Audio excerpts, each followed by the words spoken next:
let's talk about people and their spending habits, shall we? So, let's say you buy an Apple iPhone, right? You bought the iPhone 12, and you're like, yes, I have this latest new piece of miraculous technology that will turn my life around. Then, your friend also buys the same phone. And you're like, I see. You too want this new technology that will turn your life around and will last you for a good long time, or at least until planned obsolescence causes it to become unusable and you have to buy a new one. Your friend looks at you and kind of nods. But then the next year, their phone still works just fine, your phone still works just fine, but Apple goes, guys, we put out the Apple iPhone 12 XL 3D Extreme. And what do? They rush out and they buy this brand new phone, dropping $1,200 on this brand new phone because they've got to have the latest, the brand newest, the most bestest of new things because it's shiny and new, and look at all of the new. And this is what my problem. It's like I see people who make these spending choices and it utterly befuddles me. But at least when you're dropping money on a phone, it's still something that you're going to be using. I don't know what you're going to do with the old one unless you trade in the old one to buy the new one at a potential discount.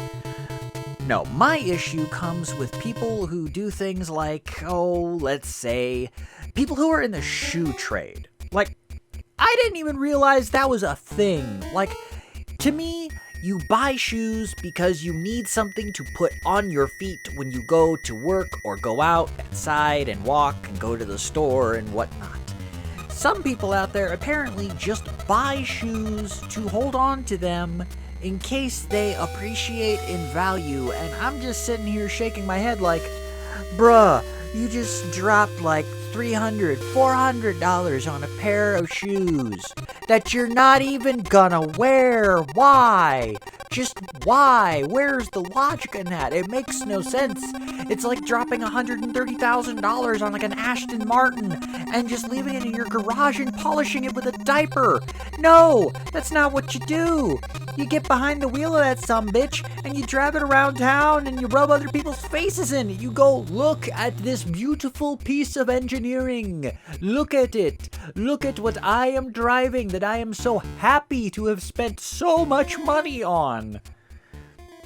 And the problem is, even in my preferred field, the retro gaming field, there are the same exact types of people who will drop thousands of dollars, hundreds and thousands of dollars on games that are scarce or rare or hard to find, which is rare, and they'll just hold on to them. That just absolutely burns my biscuits. It's like, no, it's a game. It's a game. Play the game. Play the damn game. You spent so much fucking money on it. Why don't you play it? And then you have them sitting there going, but if I played it, it would depreciate it in value. I would have to open the box. I'm just sitting here going, oh my god, it's a fucking cardboard box containing a cartridge. Fucking open the goddamn thing and play the fucking game. I mean, granted, yes, you don't need to play a video game on the hardware. You can emulate. There's no problem with that. It's fine.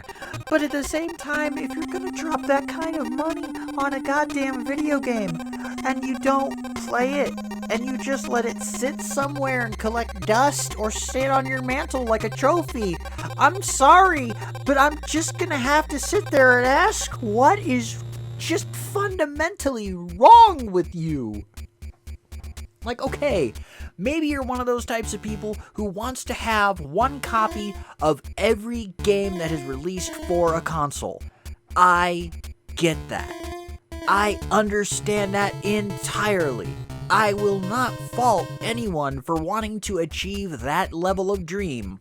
But if you're one of these types of people and you decide I'm going to drop over, like look at the guy who friggin' spent $660,000 on a sealed copy of Super Mario Brothers. Like, are you fucking crazy? I would be that motherfucker who would actually buy one of these, like, Oh, I got my game graded, you guys. Look, it's sealed in a plastic case and everything. I would buy that. I would literally break open that fucking case. I would open the box. I would take the cartridge out, blow on it out of spite, plug it into a Nintendo, and start playing it. Or a Genesis, or a Super Nintendo, or whatever console I had to use at the time. Because I think that if I'm going to spend that much money on a thing, I'm gonna get the intended purpose out of that thing. And the intended purpose of a game is to play it, just like the intended purpose of a car is to drive it, and the intended purpose of a pair of shoes is to wear them and walk in them. If you want to buy something that's going to stand around and appreciate in value that you don't have to do anything with, buy art. Buy a painting, buy a statue, commission a piece of artwork from a famous artist. I don't care. But the fact is, when I see things like this, it literally chafes me. It chafes me. Maybe it's just me. Maybe it's just me finding things to bitch about. But you know what? That's just me. And it circles back to the whole entire thing of, if you're gonna drop a lot of money, get use out of the thing that you're buying. Like, I buy Kamen Rider merchandise. I spent over like $200 on a CSM 1.5 Kamen Rider double driver. And guess what? I put that thing on. I friggin' played around with the Gaia memories that came with it. Hell, I bought more Gaia memories to use with it. And do you think I cared? Oh, you're depreciating the value of the thing. Hell no, because I had fun with it. And I don't give a damn that I'm 35 years old and I still play around with Kamen Rider merch. It's my money, and I spend it how I see fit, and if it makes me happy for at least a moment, that's all that matters. I mean, granted, if simply owning a thing makes you happy, then by all means, own the thing. Be happy. I want you to be happy. Happiness is hard to come by these days. But at the same time, you gotta forgive me if I feel a little bit clipped that, you know, a video game is out there and it's just sitting on somebody's shelf, never to be played, and probably never to see the light of day again until you decide to bring it to a trade show or something to try to mark it up. Anyway, that's this rant over. I'm sorry if I went everywhere. Like it if you like it, dislike it if you don't. Comment because the algorithm loves it, and subscribe if you could.